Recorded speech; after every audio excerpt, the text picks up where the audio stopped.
I'd like to begin where you began on the budget.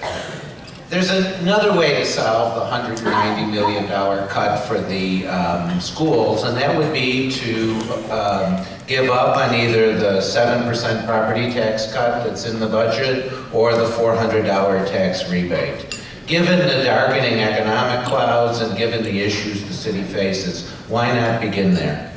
Well, I mean, in theory, those are two things you could do that would bring more revenue into the budget system. They're not two things that I would support, and I don't think they're two things that you will see happen in the next 6 weeks. And let me say a couple of things about that.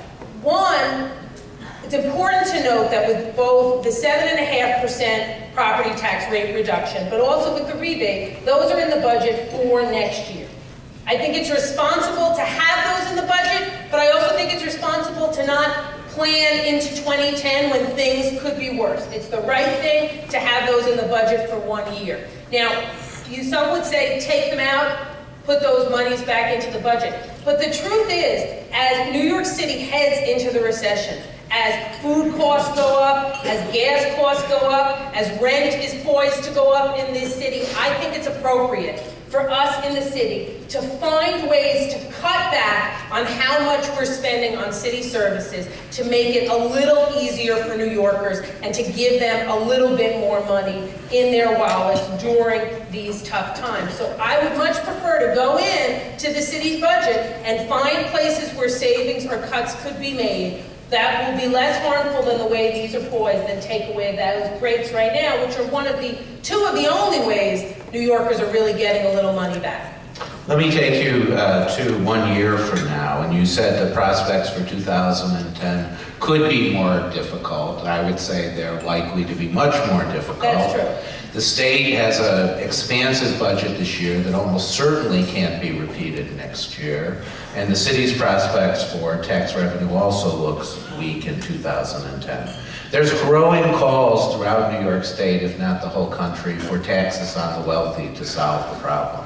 Assembly Democrats want a tax on millionaires. The Working Families Party wants a tax on everyone who makes more than $250,000 or $500,000. It changes. Do you think that would be a good approach next year when the budget situation is more dire to tax the wealthiest people in the city?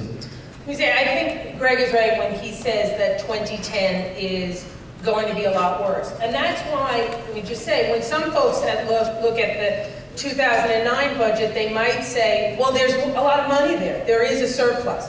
But we shouldn't be fooled into a sense of, things are going to be easy. So we really need to stand in this budget planning for 2010, which is why part of the reason I think we need to cut back on how much we're spending on city services is to make sure that we can prepay next year's debts the same way that we did this year.